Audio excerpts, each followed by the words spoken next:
मैं और मेरी कज़न शाम के टाइम दूध लाने के लिए घवाले के पास चले गए क्योंकि अम्मी ने हमें भेजा। सुबह फिर हमें स्कूल जाना पड़ता था, इसीलिए नाश्ते के लिए चाय और चाय के लिए दूध। तो जैसे ही हम लोग जाने लगे तो थोड़ा सा रास्ता था, जैसे 5 मिनट का दोस्तों।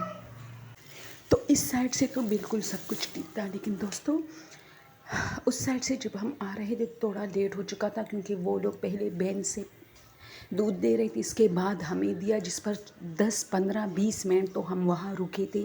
फिर जब हम आने लगे तो ये रात के 8 बज रहे थे। और दोस्तों मैं एक बात और कहूँ, ये सर्दियों की शामें थी, बहुत हवा थी उस रात। हालांकि आम रूटीन में सर्दियों में हवा इतनी नहीं होती, लेकिन बहुत सनसनाती हुई हवा और सर्दी थी। हम जैसे ही अपने घर के बिल्कुल पीछे पहुंच गए, तो हम बिल्कुल घर के करीब पहुंच गए थे, यानी हमारे घर का पीछे दीवार जिस गली में था उसी में थे। अब हमें गेट वाली दीवार की तरफ टर्न लेना था।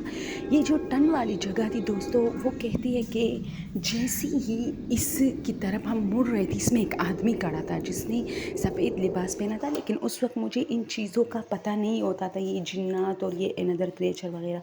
मेरा कज़न थोड़ा बड़ा था, तो उसने मुझसे कहा कि हनी देखो, ये आदमी इतना लंबा, मतलब मामूल से ज़्यादा लंबा नहीं है। तो मैंने कहा हाँ होगा। तो थोड़ी देर के बाद उसने मुझे कहा कि हनी ये आहिस्ता आहिस्ता तुम्हें नहीं लग रहा ये और भी लंबा होता जा रहा है? तो मैंने उसे कहा कि नहीं, मैं तो देख ही नहीं रही, क्योंकि मैं तो इसको नोटिस ही नहीं कर रही थी, अपने गली की तरफ देख रही थी। तो अब जैसे ही हम उसके सामने से गुजरे ना, और हमने टर्न ली गेट की तरफ, तो वैसे ही मेरे कज़न ने पीछे देखा और उसने मुझे कहा भागो। मैंने कहा क्या हुआ? उसने कहा उस आदमी की जैसी मैंने पीछे देखा दोस्तों, एक एक कदम इतना था कि 4 कदम अगर वो लेता उस वक्त और हम न भागते तो वो हमारी करीब पहुंच चुका होता। इतना बड़ा एक एक था, और वो इतना लंबा हुआ था, इतना लंबा, और उसकी आंखें हमें उस अंधेरे में नज़र आ रही थी, चांद की रोशनी में कितनी बड़ी बड़ी सियाह आंखें हैं उसकी।